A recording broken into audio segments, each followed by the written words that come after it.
നമസ്കാരം. American president Donald Trump ലോകമെമ്പാടുമുള്ള രാജ്യങ്ങൾക്ക്, ഇന്ത്യ ഉൾപ്പെടെ ഉള്ള രാജ്യങ്ങൾക്ക് വലിയ നികുതി ഭാരം കയറ്റിവെച്ചുകൊണ്ട് തർക്കാധിഷ്ഠിത ഭീഷണി പ്രവർത്തനത്തിന് തുടക്കം കുറിച്ചിരുന്നു.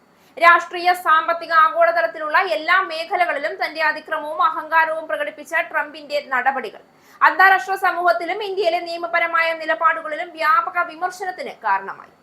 ട്രംപിന്റെ ഈ ഭരണഘടനാ വിരുദ്ധവും നെറികെട്ടതുമായ നിലപാടുകൾ അന്താരാഷ്ട്ര നിയമങ്ങളും പ്രോട്ടോകോളുകളും അവഗണിക്കുന്നതായും ഇന്ത്യയുടെ ആഭ്യന്തര താൽപര്യങ്ങൾക്ക് നേരിട്ട് ഭീഷണി ഉണ്ടാക്കുന്നതായും വിലയിരുത്തപ്പെടുന്നു.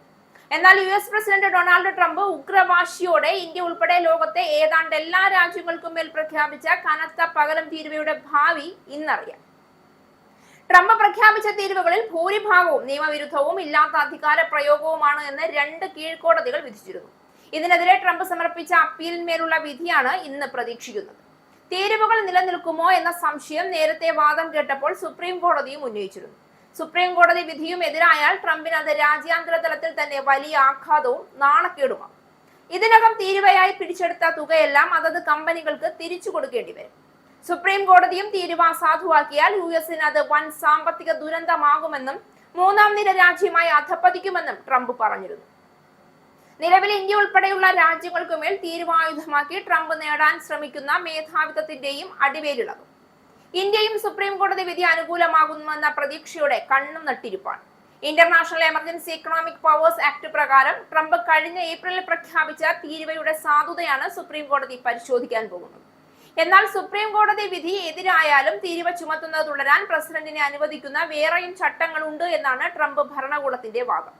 അതേസമയം താരിഫ് ചുമത്തിയത് വൻ നേട്ടമായെന്നും US-ന്റെ വ്യാപാര കമ്മി 2009 ശേഷമുള്ള ഏറ്റവും താഴ്ചയിലെത്തിയെന്നും ട്രംപ് ട്രൂത്ത് സോഷ്യലിലും വ്യക്തമാക്കി. താരിഫ് വരുമാനം $600 ബില്യൺ കടന്നു. റഷ്യൻ എണ്ണ ഇറക്കുമതിയുടെ പേരിൽ ഇന്ത്യക്ക് മൊത്തം 50% തീരുവയാണ് ട്രംപ് ഭരണകൂടം ചുമത്തുന്നത്. ഇത് 500% ഉയർത്താനുള്ള ബില്ലും റെഡിയാക്കി വെച്ചിട്ടുണ്ട്.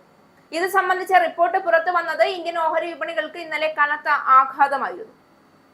ഇന്നലെ ഒറ്റ ദിവസം സെൻസെക്സിൽ നിക്ഷേപ സമ്പത്തിൽ നിന്ന് കൊഴിഞ്ഞുപോയത് 8 ലക്ഷം കോടി രൂപയോളമാണ്. US-ലേക്ക് കയറ്റുമതിയുള്ള സമുദ്രോൽപ്പന്നം, ടെക്സ്റ്റൈൽ ഉൾപ്പെടെയുള്ള മേഖലകളിലെ കമ്പനികളുടെ ഓഹരികളിൽ ഇന്നലെ വൻ ഇടിവുമുണ്ടായി. കേരള കമ്പനിയായ കിറ്റെക്സ് 3% നഷ്ടം നേരിട്ടു. അതേസമയം ഇന്ന് രാവിലെ ഗിഫ്റ്റ് നിഫ്റ്റി 30 പോയിന്റ് ഉയർന്നിട്ടുണ്ട് എന്നത് സെൻസെക്സിനും നിഫ്റ്റിക്കും ഇന്ന് നേട്ടത്തോടെ തുടങ്ങാമെന്ന ശുഭപ്രതീക്ഷ നൽകുന്നുണ്ട്. എന്നാലും 500% തീരുവ ഭീതിയുടെ ആശങ്ക ഒഴിയുന്നില്ല എന്നതും വാസ്തവമാണ്. ഇതിനിടെ UN ഇന്ത്യക്ക് 2026 പ്രതീക്ഷിക്കുന്ന GDP വളർച്ചാ അനുമാനം കുത്തനെ വെട്ടിക്കുറച്ചതും തിരിച്ചടിയായി. 2025 7.4% വളരുന്ന ഇന്ത്യ 2026 6.6% വളർച്ചയെ കുറിക്കൂ എന്നാണ് റിപ്പോർട്ട്.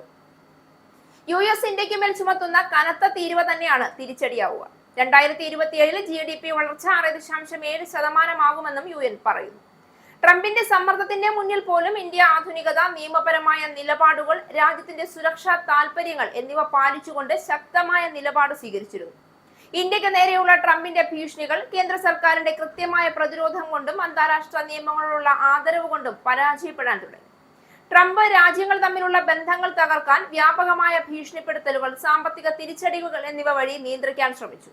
ഇന്ത്യയുടെ വികസന മാതൃക, സാങ്കേതിക വിദ്യയുടെ പ്രയോജനപ്പെടുത്തൽ, അന്താരാഷ്ട്ര ബന്ധങ്ങളിൽ സുതാര്യവും ഏകോപിതവുമായ നിലപാട് എന്നിവ ട്രംപിന്റെ അഹങ്കാര നീക്കങ്ങൾക്ക് വെല്ലുവിളിയായി. എന്നിട്ട് പോലും ഇന്ത്യ ലോകത്തിന്റെ 1ാമത്തെ രാജ്യങ്ങളിൽ ഒന്നായാണ് മാറുന്നത്.